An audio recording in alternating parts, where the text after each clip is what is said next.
1917. Says here the Kanakawa, an extinct tribe of Indians, right? They're extinct now. All of a sudden, they don't exist. What happened? What happened to the Kanakawa? Yeah, you hear them? They say you don't exist, guys. Maybe that would be your ancestor. They say you guys don't exist anymore. Just disappeared.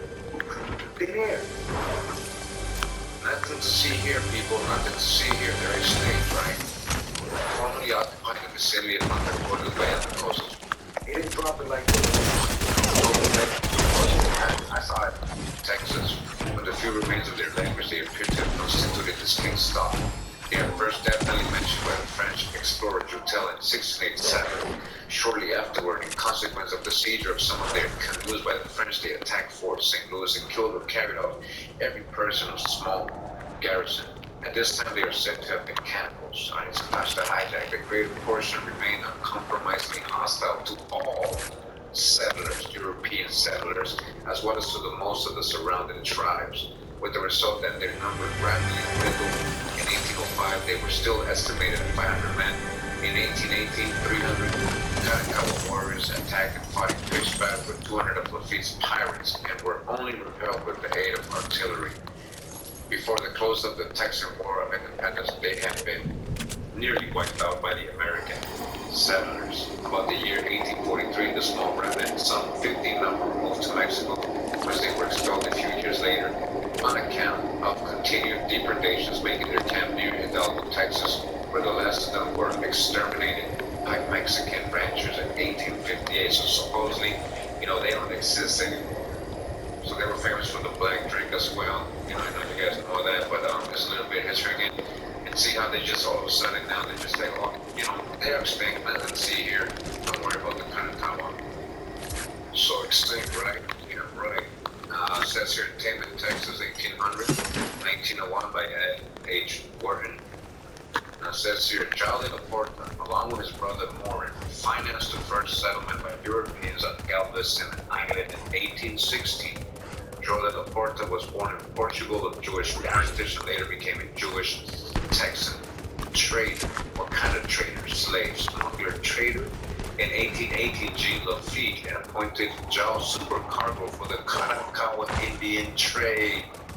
Well, yeah, right. Jordan Laporta, Sephardic Jews, right? Appointed Jean Lafitte. Possibly also Huguenot, he became Huguenot in France, but he was Sephardic Jew, right? You see these little people and they're saying the Kanakawa Indians. I just want to address how they're saying, y'all ain't Native Americans. Us people from Latin America are Native. So this is what we deal with. This is the childish mentality of most people in the world today. A lot of hate, carry a lot of prejudice. Stop that. You don't even know I'm Costa Rican. I'm light skinned. That's how silly and really literally dumb you are. That's how dumb you are, man. Literally. All right. You don't know everybody's genealogy, so stop disrespecting people, man. And grow up. And you don't get to talk here again. All right. Lafitte left Galveston Island in 1820. John became a full-time trader. They want to put the word slave in between it, but you know what you mean, right? Right. This is history. Texas State Historical Association. De La Porta brothers. The De La Porta brothers. Moses Marin and his younger brother John or Joseph De La Porta financed the first settlement by Europeans on Galveston Island in 1860. The brothers were born in Portugal of Jewish parentage, right? Sephardic Portuguese Jews, very so-called Negroes, all right? So the first financiers of the first settlement in Galveston. At a young age, they moved to Paris, where they received their schooling. They sailed to Brazil, to the British West Indies, and to New Orleans. The brothers financed a privateer venture against Michael Porter, pirate, James Pete, and Jose Manuel de Herrera to San Luis Island. These were like mobsters, later called Galveston in 1860. Already set up a privateer camp. Privateer camp? A slave camp. Privateer camp. It's a military city in Texas and Galveston Island.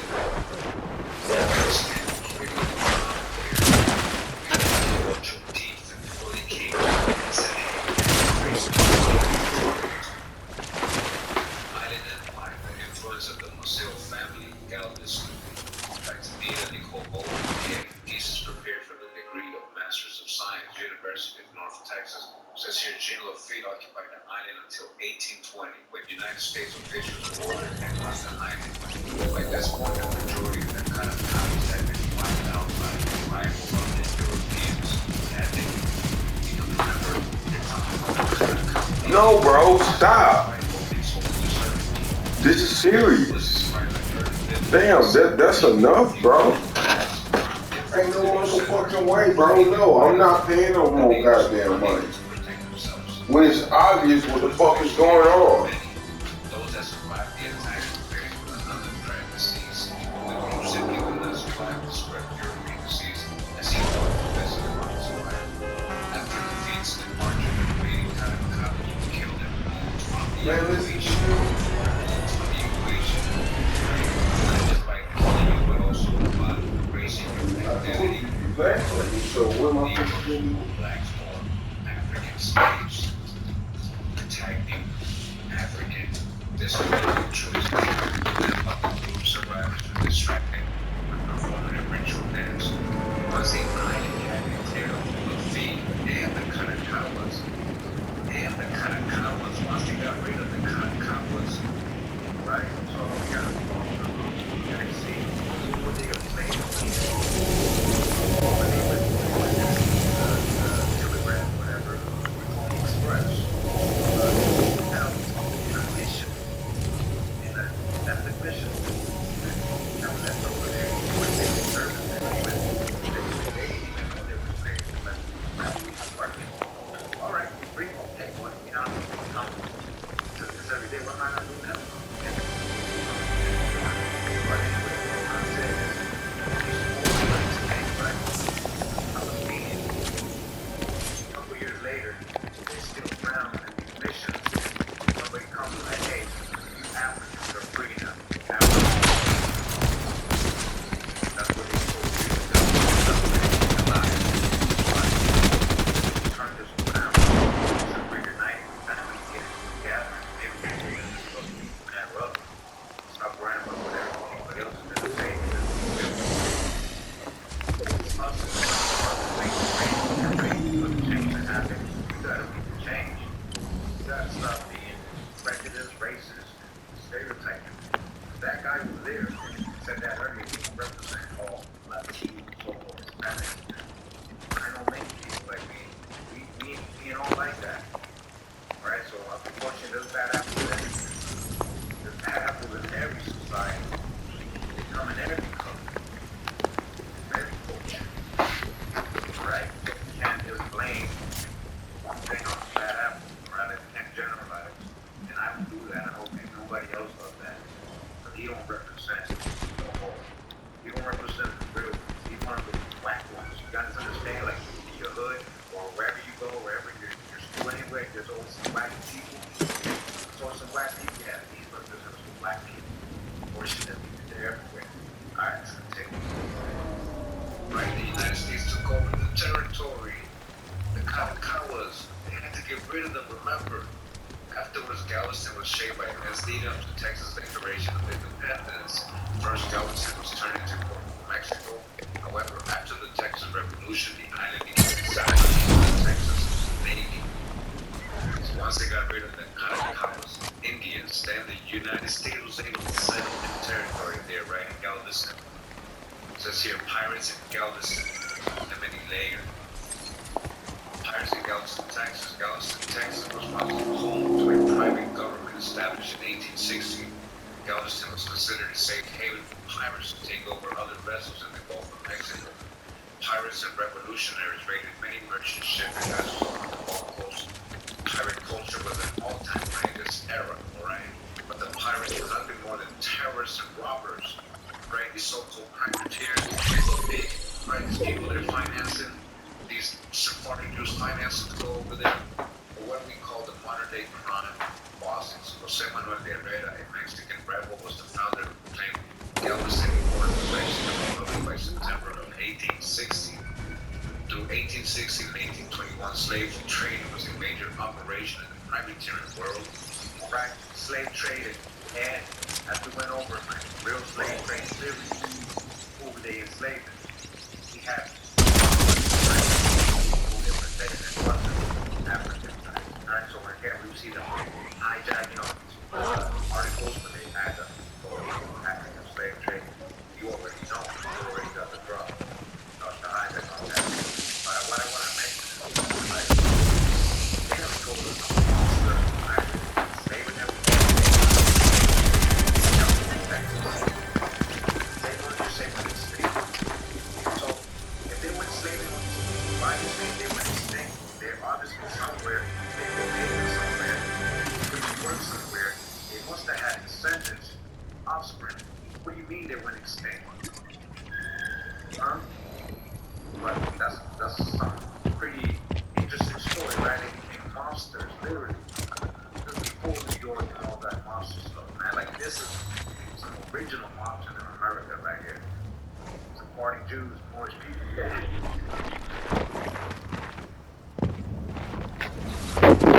At FedEx Office, we know your to-do list never ends. Design this, print that, ship those. That's why we're here to help. So you can wrap up all those daily tasks and turn your ideas into reality. FedEx Office.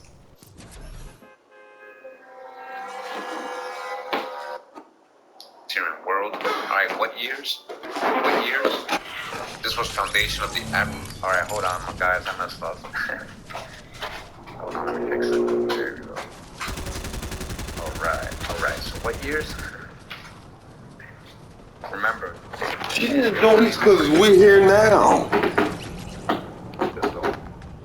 Freaking slave trade in 1816 and 1820. Are you sure, guys? Are you sure you want to say that? I guess they forgot. Now, how can you be still doing the so-called African slave trade in 1816 to 1821 when the act of prohibiting importation of slaves from anywhere, especially Africa, was already passed in 1807, that provided that no new slaves were permitted to be imported into the United States and took effect on January 1st, 1808, okay? Not after that. You go through things like this, that 1860, 1821, that's after that. Stop lying. You see how they get caught lying? There's no sources for that. Where's your sources? Show me the slave ships that, because it was already prohibited in 1807, 1808. So stop lying. Or they were enslaved pirates was smuggled Indians into Galveston to be sold and to make a profit. These pirates acted as Mexican patriots who sought independence from Spanish oppression. The pirates chose Galveston for its prime location. It was an excellent place for a base of operation for privateers, right? Crime bosses, pirates. This area was close to the shipping lanes that go from Mexico, the slave ports of Cuba. All right, what's going on? What's going on? What's going on? A Caracawa Indian slave trade. You misclassify people, misrepresent their history, you take their land, you try to raise them, you try to make them savage, you try to say they were enslaved, right? And you got articles of critics, right?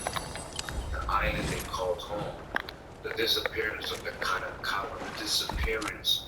They disappeared, just like the Maya disappeared, right? Just like all these tribes disappeared, right? You're still here. This is by the undergraduate research scholars thesis by Andrew William Holmes, submitted to the undergraduate research scholars program at Texas A&M University in partial fulfillment of the requirements for the designation as an undergraduate research scholar. May 2018, Maritime Studies. Again, island in Coco, the disappearance of the Caracawa Texas A&M University. The examination of primary source documents pertaining to the Caracawa of Galveston, there exist few sources. The literature is sparse and contains bias from early Europeans who were first to discover the Texas Gulf Coast region. Taking this into consideration, the use of this literature must be cautious. I support theories of archaeological evidence or concept analysis. In 1820, Moses Austin received a measure from the Spanish government to settle 300 tracts of land on the Texas Gulf Coast. Moses Austin would pass away in 1821 at possibility of settling the 300 families in Texas. Stephen F. Austin had experienced a native problem. Before arriving in Galveston, Austin made it his first order of business upon arrival to the Barry Island to address the Kanakawa. Right? The problem, who's the native problem? The Kanakawa. Now, just like Maison Rouge, he was supposed to settle 300 families there. Now, these 300 families, foreign all, Europeans, and most likely it's the same case. We're dealing with the same kind of government, the Spanish, right? Spanish land grants, same thing. He would converse with community leaders of the Campeche settlement that was located on the east side of Galveston, located in the region of occupation upon arrival.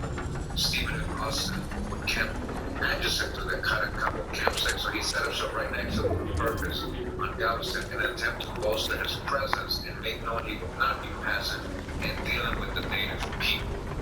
Prior to Austin's arrival, literature supports that the inhabitants of the Campeche settlement observed a strong indigenous presence, hundreds of warriors and canoes, and mostly cohabited on the island peacefully, with the indigenous occupying the far western end of the island, while Campeche was located on the far eastern. Now, it says down here that, taken directly from the historical journal kept by Stephen F. Austin during his efforts to settle the Texas Gulf Coast, and the entry date is September 17, 21 states. These Indians and the Kanakawas may be called universal enemies to man. This is what he's saying about the Kanakawas, enemies to man. They killed all nations that came in their power, and frequently feast on the bodies of their victims. See how he's lying, making them cannibals. You see what they did? The approach of an American population will be the signal of their extermination, for there will be no way of subduing them but extermination. You see what they're saying about the Kanakawas and the Atacampas. There's a lot of other tribes there. This excerpt from Austin's journals is a primary source of irrefutable evidence that the rights of the Kanakawa people of Galveston, where the Juneteenth thing happened, right, were not protected by neither the instructions and the regulations or the copies or the convenient vigilance in correspondence. All right, so they were at the mercy of anything. So becoming a slave, that's one of the main things. This denial of basic human rights clearly marks a positive indicator that the colonial policy of Stephen F. Austin had a strong relation to the decline of indigenous quality of life. Settlers under Stephen F. Austin would follow the guidance set forth by their new leader with perpetuate anti-Kanakawa views. It was even reported on Campeche Galveston settlement inhabitants that under Austin's policy, business of the day was hunting the red man. Hunting the red man, so-called red man, colored tribes of America. So-called red man with parentheses, you see, they know. The creation of human rights was close to the immediate denial of separation of remove where they were in missions or in plantations. Soldiers and the settlers alike would not hesitate to answer Kanakawa presence with violence. Under Austin's civil policy, violence could be conducted without fear of punishment. Kanakawa children were kidnapped.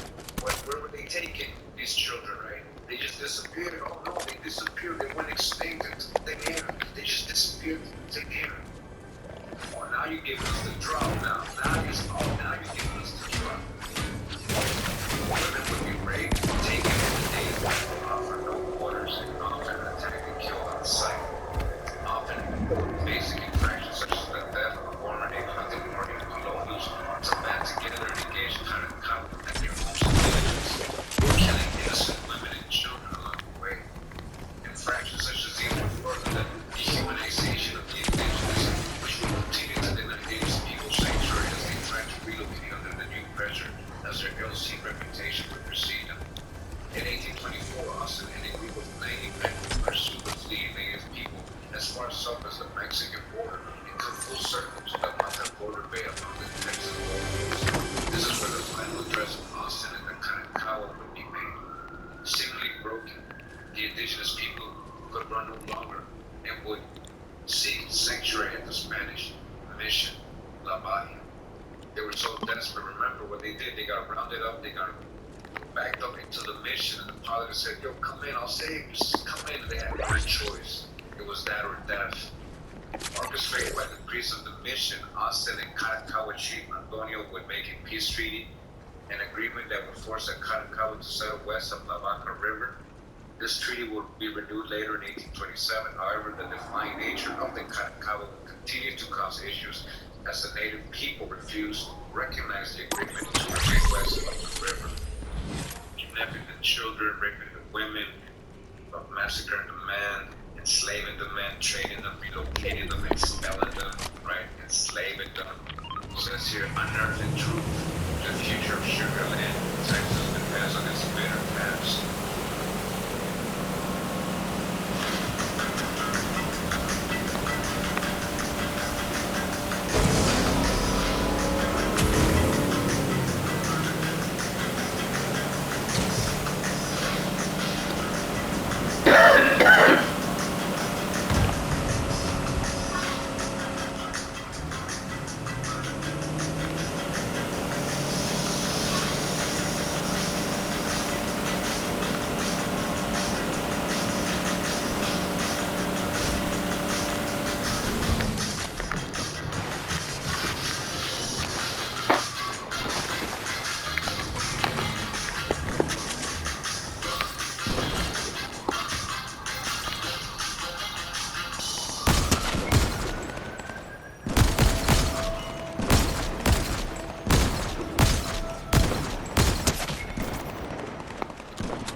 Series of tormented paths.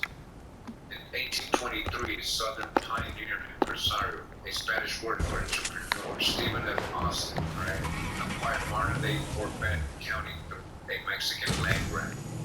Austin and other Texans about the native Karankawa people by killing 7 Southern families there.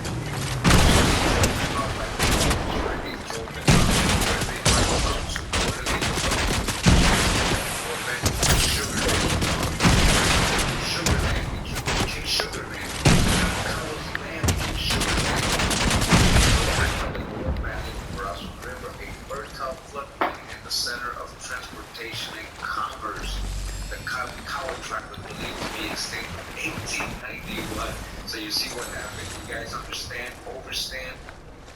Or are you going to keep holding on to Pan-African old pseudo doctrines? There's a real history of real people went through these horrible things. There's a real story being told here. I remember all this happened after 1816.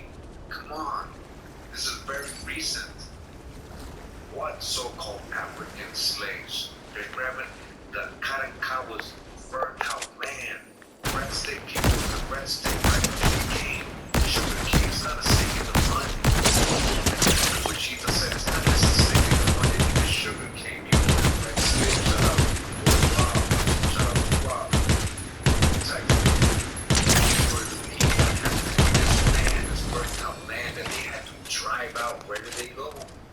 These all became plantations. So where did these people go? Where do you think they went? They put them to work in plantations. Then Austin massacred. He and the Southern settlers brought with them the practice of slavery to Sugar Land. And he distributed land proportionate to the number of slaves the families owned. More slaves meant more wealth. Between 1820s and 1850s, the enslaved African Americans, you just drove out the Karankawa. We know these are people of dark color too. Them and the Atacabas, where did they go? You kidnapped all their kids. Where did they go? But again, Sugar Land, that was the Karankawa land. That's why they needed to remove them and enslave them for the free labor. It all worked out for them. It all worked out for them. Agents. With AC Pro, anyone can recharge their cards AC. Like a pro. Be a pro with AC Pro. So we come all the way back to Juneteenth, right? Juneteenth in Galveston, Texas, which is Indian territory. They just got there in the 1800s. I hope you guys understand what we're showing here. Someone says International Indigenous Society of All Religions of God and Faith. You know, even though it may seem crazy what they're saying, they might have a point here. Let's see what they're saying. It says Galveston Island was a slavery empire founded by French pirate Jean Lafitte We did establish that. That's a fact. He was financed by two brothers, Jewish traders, Joe and Mordre Laporte. That was also a fact. They were known as the Karankawa traders and supercargos for Lafitte. Also a fact. Growing incredibly wealthy and thus separating the Indian population, all called Karankawa, and subsequently a great many were called so-called African or black. You see, they were called what? African or black? That's what we're telling you. They started calling these people Africans or black slaves. Pirate Jean Lafitte was targeted eventually by the U.S. Navy and fled Galveston in 1821 with his mulatto wife and son. How easily history could be altered, false narratives could be created, and people could believe them. It can happen so easily. It says here, critical bibliography on North American Indians, came to 12th grade, National Museum of Natural History, Washington, D.C. It says here, from Betsy Water, Indians who lived in Texas. This brief overview of the Indian tribes of Texas provides information on their appearance, dwellings, food patterns, subsistence patterns. The last topic of each section is titled End of Culture, which is misleading since many of these cultures still exist, if not in Texas, or actually still there. You cannot understand. The author summarizes the contributions of Texas Indians as follows. The white man came to Texas, he learned many things from the Indians that helped him to live on the frontier and develop the state. Geographically, it remains as evidence of our rich Indian heritage. Some of the author's descriptions as stereotypical and demonstrate Eurocentric attitudes. For instance, that Humanos had a strange way of greeting visitors. And then says here, they, the Karankawa, had huge heads covered with coarse, bushy hair. The Karankawa.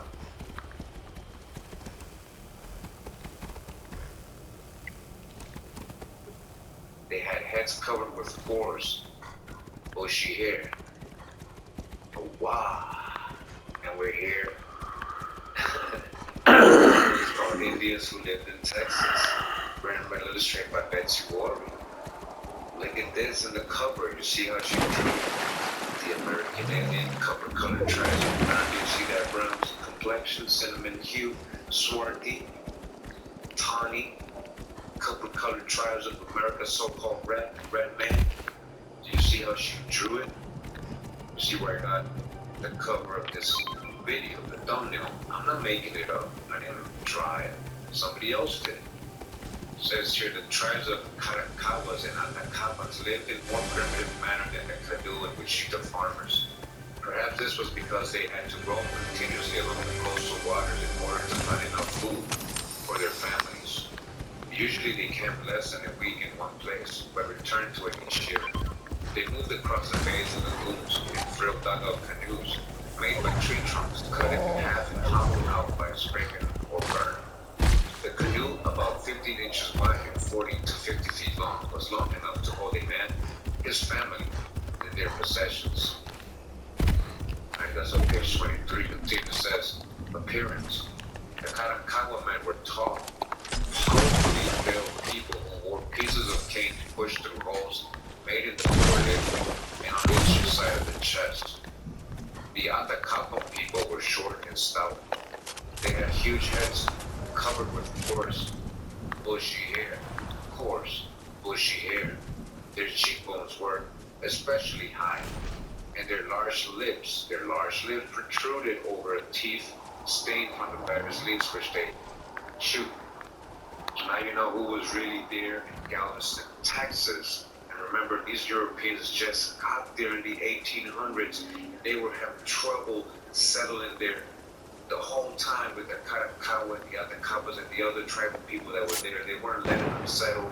They had to get rid of them. That was their number one goal.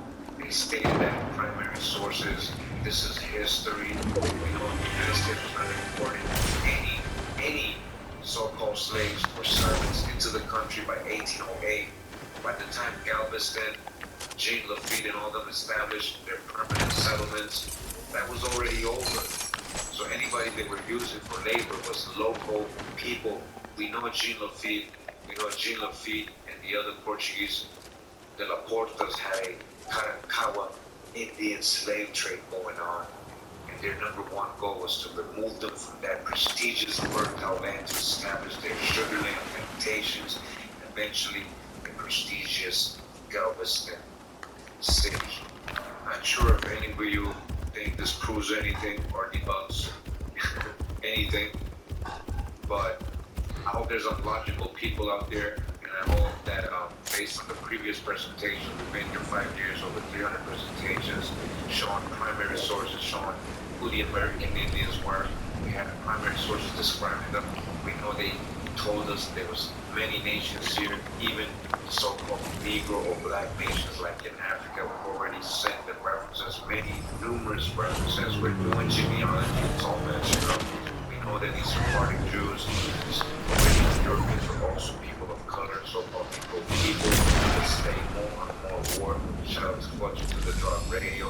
Hope you guys can see that it's been hunted by false numbers being passed down to us. And then we get these days like routine, right?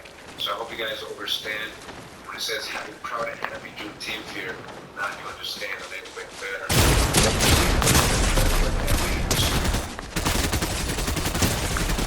Ironically, the burden of proof is really on the Pan-Africanists, and anybody saying it's the African people, you gotta show me the station. This is already in the 1800s. Come on. Again, for some of you, if you don't have it and you know it, it's silly to continue this. It's silly to continue this. And it's an atrocity. It's not an honor respect. Who this really happened to? And what really happened to the indigenous people of this area, this land? All the history, all the struggle they went, all the wars they went to protect their culture, their heritage, and their land. And eventually, they were erased and called, labeled, so-called African, so-called Black, or said they went extinct. That's just wrong. Thanks for tuning in today, guys. Hope you guys enjoyed this presentation. Much love and respect. Wow.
Bitch, shut up.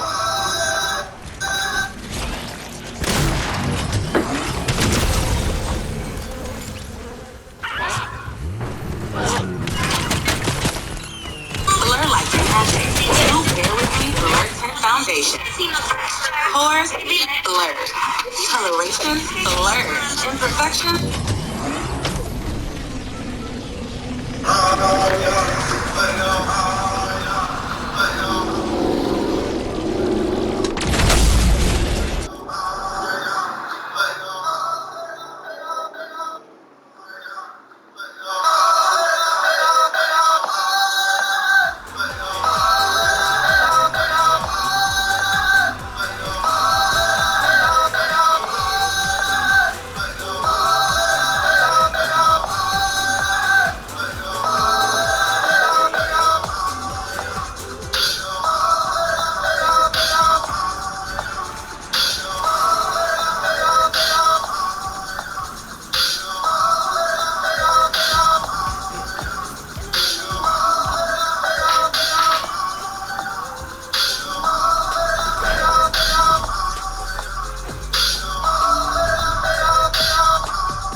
worst people I've ever worked with in my life. Hey, don't give me any shit. When we think of legendary martial artist actors, the first man that comes to mind is Bruce Lee. Bruce Lee set a new standard for Asian action heroes and became a household name worldwide. However, most people don't know that Bruce Lee was inspired by a legendary actor who came years before him. His name was Jimmy Wong Yu. Jimmy Wong Yu, who was known as Jimmy Wong or Wong Yu, was special because he was not only a legendary actor, he was also a certified gangster. Although he is not well known outside of Asia, Jimmy's controversial career lasted over 5 decades, and he played an important role in the lives of many famous people.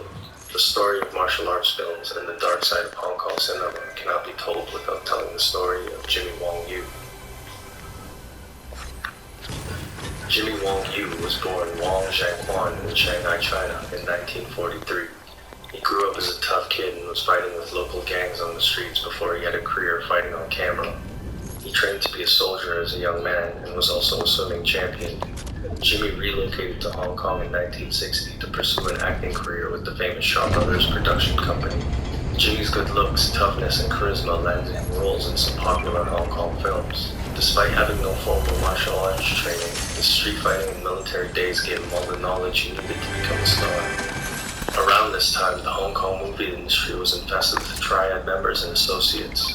Not only were there gangsters running the show behind the scenes, there were also gangsters who were famous actors such as high-ranking 14K Triad member Michael Chan.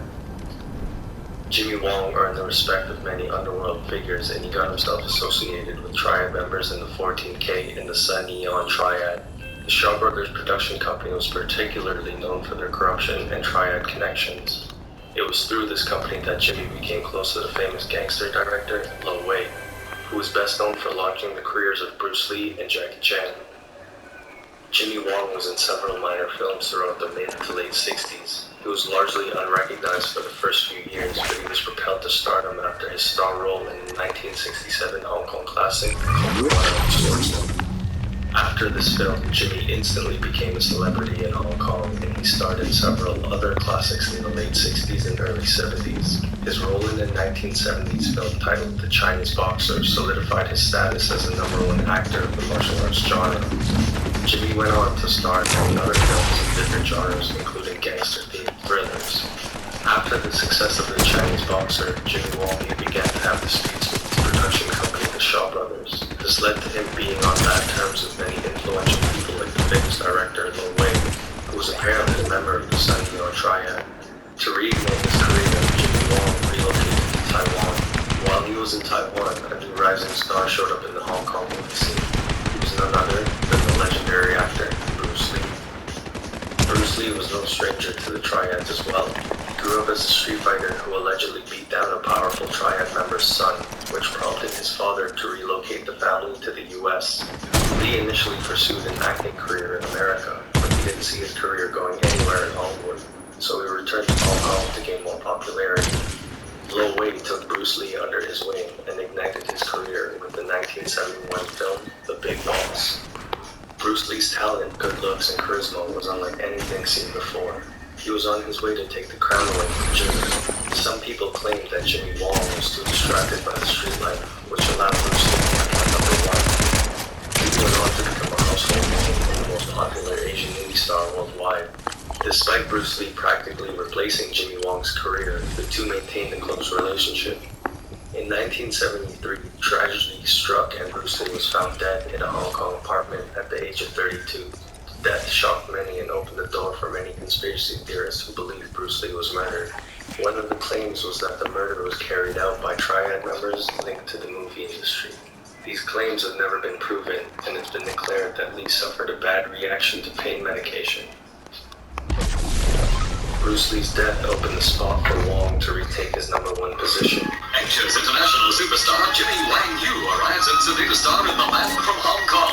Jimmy Wang Yu is regarded as Asia's Steve McQueen. While in Taiwan, Jimmy Wong Yu got associated with many more underworld figures. One powerful gangster took a liking to Jimmy. His name was Chen Chi Lee, aka Dry Duck. Chen was the leader of the largest and most powerful triad in Taiwan, the United Bamboo Gang. This gang was nothing to play with, and their power and influence is still prominent today.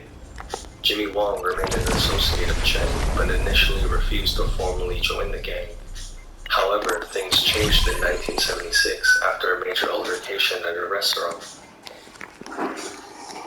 Jimmy Wong was attending a banquet for a film company, which had many gangsters in attendance. Jimmy was there with a few friends of his from the United Bamboo Gang. As the night went on, a dispute broke out with the female hostess, which caused Jimmy to angrily break a glass of wine. Members of the 4C's gang confronted Jimmy and his crew in defense of the female. The dispute led to the United Bamboo crew stabbing and killing 2 4C's members. After the killing, Chen Shili inducted Jimmy Wong Yu as an official member of the gang, and he helped Jimmy escape prosecution. This is around the time when a new talented actor and trained martial artist emerged into the scene. His name was Jackie Chan. Chan was in many films for years as an extra, but was not yet seen as a potential star. Director Lo Wei started up Jackie's career with the 1976 film New Fist of Glory, which gave Jackie his first leading role. Chan also starred next to Jimmy Wong Yu in the 1976 film Killer Meteors. Despite Jackie's initial success, Lo Wei still didn't see Jackie as a star. Jackie Chan soon came to realize the gangsters in the industry were holding back his potential. However, some gangsters like Michael Chan and Jimmy Wong had his back. Despite Jackie's guidance from certified gang members, he still got himself caught up in the madness.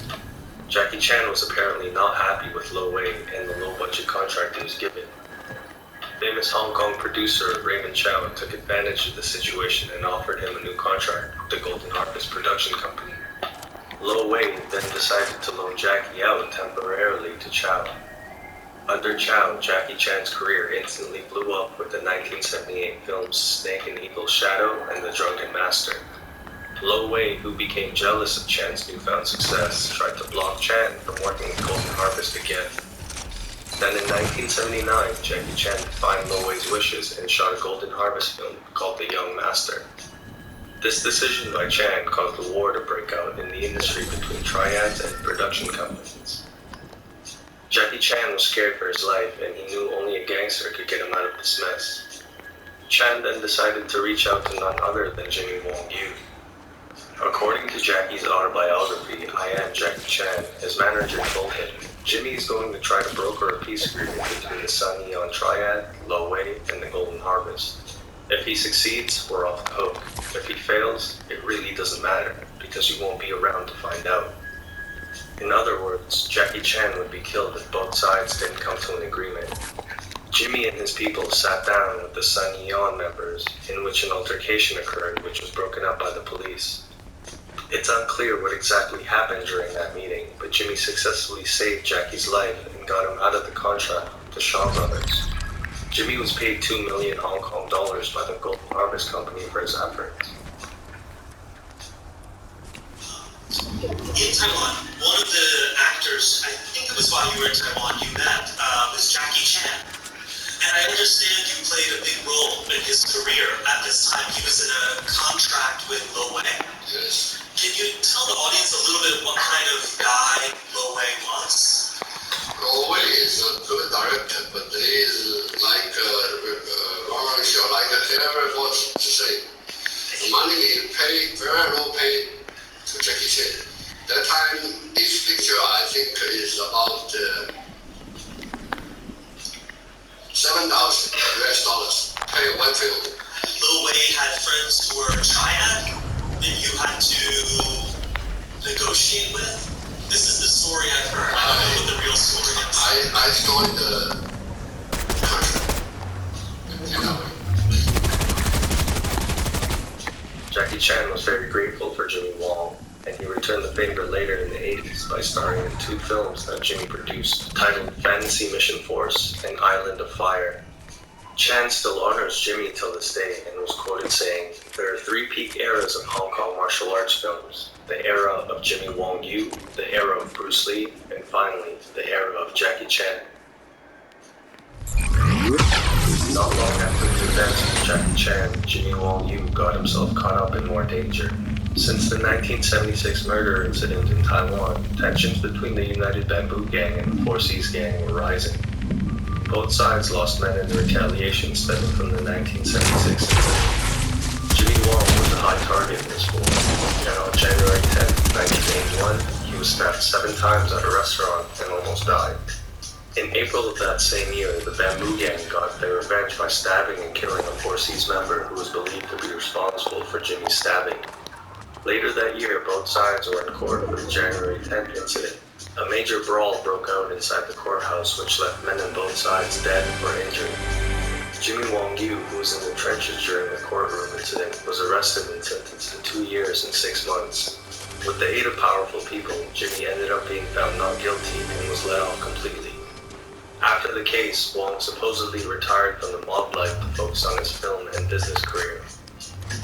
Due to his criminal past, Jimmy's reputation in the film industry was ruined, and not many film companies wanted to work with him. However, he still managed to work hard to be involved with acting, producing, and directing more than a few films in the 80s, 90s, and 2000s. In modern Hong Kong cinema, it appears that most of the gangsters and tough guys are long gone. It was said that the triad's influence in the film industry declined significantly since the late 90s, when directors and producers were being murdered and intimidated frequently. Like a scene from one of his own gangster movies, filmmaker Wong Long-Wai was shot dead as he lay in a hospital bed. Days earlier, another producer, Choi Ji-ling, was gunned down as he left his film company's office. The latest violence surged in the growing triad battle for domination of Hong Kong movies.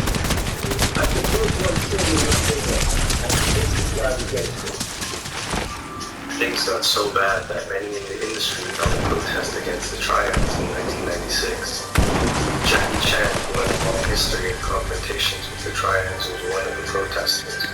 He was quoted saying the protest was not against all triads, only the indisciplined ones.